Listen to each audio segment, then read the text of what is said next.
everyone, Sparrow here, and welcome to a brand new zoo in the grasslands of Australia.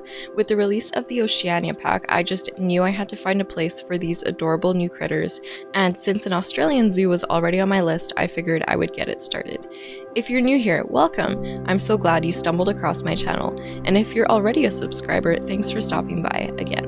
Regardless of which camp you fall in, make sure to let me know in the comments which DLC animal you're building for first. To start, I threw down walls that I thought could work for the zoo. So here we have a very random collection of items, which is later also joined by roof pieces that then get narrowed down to this. Unfortunately, disaster struck early into the build, and my video footage of the entrance buildings was choppy and honestly unwatchable. So while I won't subject you to that, I will explain the concept of the zoo instead. Sandstone Eco Zoo is located in Australia's Northern Territory, in the grasslands that fall between the desert climates of the outback and the tropical climates of the northern coast. As a result, it is perfectly positioned to keep animals that come from many different biomes. The Eco Zoo designation is also important. The buildings at SEZ are primarily constructed from recycled materials, whether that be plastics or wood scraps or something else. Its facilities are powered with renewable energy only, primarily solar and wind. The zoo is also working on the construction of a water treatment facility to better serve all of the animals, staff, and guests on site. Thankfully, I will be able to show you part of the roof construction, which will be a recurring theme throughout the zoo, as my video recovered right around this time. I hadn't used this method myself yet, but I have seen many other creators do it, and that's using the plastic rectangles as roof pieces. Since SEZ could arguably be using recycled plastics for this, these big sheets are what end up being on most of the roofs so far. Then I added a perimeter with the light colored plastic blocks and filled that up with dirt. In this case, the bottom of the flower bed piece. The mulch was looking much too dark for this setting, and the texture of the soil on these is super nice. Add to that some solar panels made using a one-way glass piece, some mesh over top, and metal beams all around, and we've got ourselves the start of the Eco Zoo. But here comes the fun part. Now, I will admit that I started working on this before the DLC came out, so I was guessing on the sizing of the habitat and basing it on another animal that is similar. But the entrance animal for Sandstone Eco Zoo is going to be the little penguin. These guys are so adorable and so small, and I thought a penguin enclosure would be the perfect place to start. First, I did some terrain work to make sure they would be able to dive. These little guys only need 2 meters of deep water, and then worked in my paths to make sure everything would look the way I wanted it to. I started off with one-way glass because during my research I learned that little penguins are quite shy and they don't like to be in the open for too long. They'll run for cover or hide out in their burrows quite often, but they don't have the shy tag in Planet Zoo, which will make it easier for us in franchise mode. I tried to get the barriers as close to the path as possible so our guests can get some amazing underwater views. And speaking of water, I picked up this trick, marking the level of the water with building pieces so you're free to terraform however you please.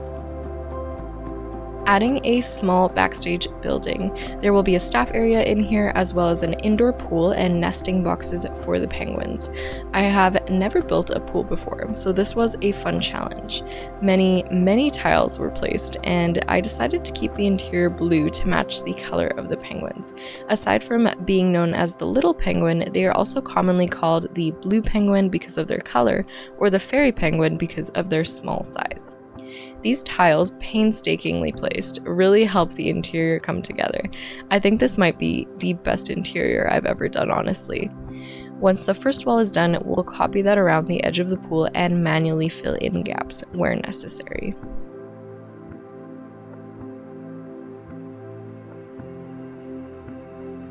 Since little penguins are coastal birds, I figured I would try my hand at a rock wall that will make up the backdrop of the habitat. For this, I used mainly the stalactite pieces, but also the faux tree trunks and some plants, which you will see me add in just a bit. Though I am a big fan of grabbing things off of the workshop to put in your zoos and save time, this was something I thought I could easily put together myself and it wouldn't take me too long. It also allowed me to recolor the rocks to whatever color I wanted, and so far this zoo is looking like a mixture of beiges, yellows, blues, and grays. The logo for Sandstone Eco Zoo is primarily yellow and brown, so I think that works all right. Since I did this before the DLC drop, I added some staghorn and bird's nest ferns, as well as ghost fungus mushrooms for texture. I later also went over and threw in some of the strangler fig roots, which, while not found in the little penguin's natural habitat, are really just there for aesthetic purposes. Set my perimeter up and went over the wall, changing little bits here and there to make sure it didn't all look the same. That's the biggest thing to consider when copying and pasting pieces. Humans are very good at recognizing repeating patterns, so make sure to break it up. The wall doesn't look particularly good from the pack, so I doubled it up and added mulch to the top, which will later help me add more plants to the enclosure without filling the interior space too much. Onto the building interior, these short fences are more than tall enough for our little penguins. I kept the blue theme going here with the metal beams and topper. The habitat gate will slide right into the gap between these two end pieces. And then in this back area, we'll have some counter space and a sink for staff to prepare food for the animals. The aircon vents work wonderfully for creating sinks, and the counters themselves are a mix of the aluminum panel and anchor plate recolored to silver. A very industrial, polished look to this, to keep all surfaces nice and sanitized for our animals. Without having the animal for scale, I decided to take the chance and assume the penguins would fit through these doorways. This stone facade would likely be made of faux rocks in a real zoo as well, and I thought it looked quite interesting. On the other side, we'll be adding some nesting boxes. These can be blocked off from both the inside and the outside if penguins need to stay indoors or be separated. Besides nesting in rocky areas, little penguins actually use burrows for their nests, so they will also have access to burrows in their habitat. Continuing the rocky theme in the enclosure, I don't think I've ever used these stone steps before. I thought they worked well for creating a sort of ramp into the water. Another new to me technique was setting up this sunshade over the viewing area to protect guests from the hot Australian sun. I don't normally build in warm climates, so many firsts today. And finally, it was time to add our brand new DLC items. Some driftwood pillars to cover the joins in the glass, new foliage all over, net scenery pieces, just adding a little something to make it look like there's something holding it up, new 3D rock walls that apparently have different textures on all four sides, planting up a clump of grasses together before copying the group all over this giant planter, and my favorite, using the new Kaha Kaha plant as a pop of green. My only complaint is its default rotational axis. I kept having to go into the advanced menu. Welcome to the brand new Sandstone Eco Zoo. We are standing in the entrance plaza, so we have our gorgeous logo here in this planter, the yellows, Sandstone Eco Zoo. So originally I did want to name it Outback Eco Zoo, but having a zoo in the outback is just not very feasible because of how hot it is.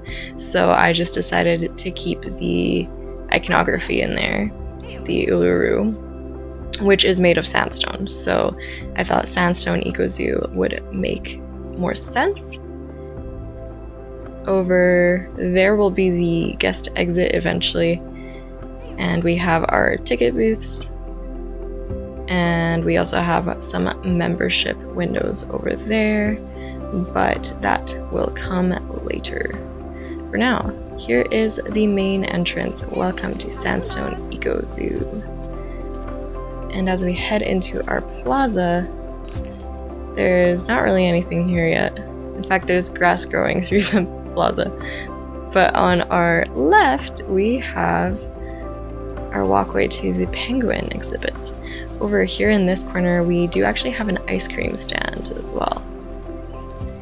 I've took this off of the workshop and I think it's fantastic. Oh, so well done.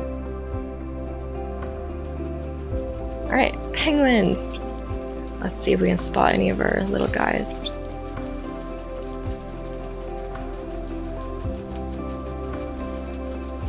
Hopefully they're not all hiding out in their burrow. I did throw down some of the new pieces like the canoe back there. And they do also get little sunshades, but they are blue inside of the exhibit. Because why not? As we head down, we have our penguin statue at the end there. And then immediately we get some underwater viewing. Oh, and our penguin is here too. Let's take a closer look.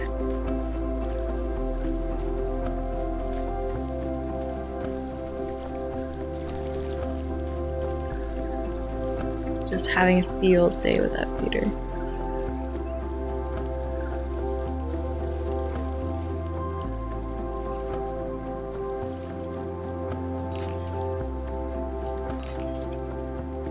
And then back up the path we go. Here we have our netting and some penguin decals. They do also like to hang out on this platform here, as well as you can see a bunch of them back there, kind of next to that water jet. They like to hang out.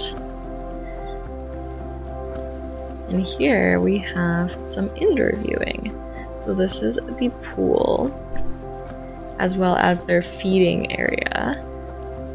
So the way I set up this habitat is the keepers actually can't get into the outdoor portion, but they only need to be able to get into this indoor portion to feed them. So as long as they can access all of the water and food dishes, then all of the enrichment items on the outside of the habitat will be automatically reset.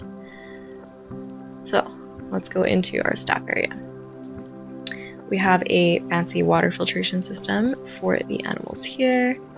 And then our keeper hut and staff room over there. But let's head in here. So we have our sink, some backstage items, some barrels with food, and then this is how we get into the habitat. Now this is an implied doorway, so that's how staff would get into the rest of the habitat. But this is the main indoor area. And it's feeding time. Perfect.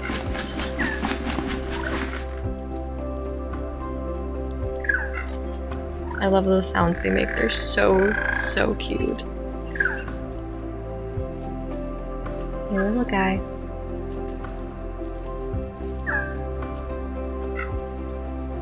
And then behind them there you can see the doorway that leads into the habitat. So each of those doorways can be closed if need be, as well as these gates in front.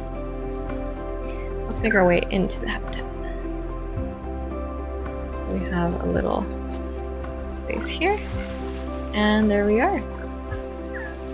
We do have a burrow hidden in the wall here, as well as another burrow over there.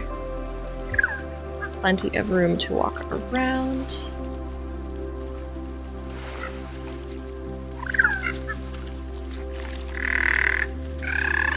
They are so loud. There is only 6 of them in here, and they are all named after different shades of blue. So our males are Admiral, Cobalt, and Bluey, and the females are Lapis, Navy, and Marina. Cute.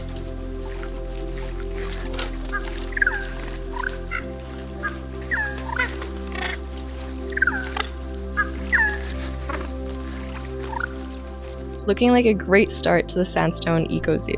Remember to leave a like, leave a comment about what you think we should add next, and subscribe to be notified when SEZ continues. See you next time. Bye!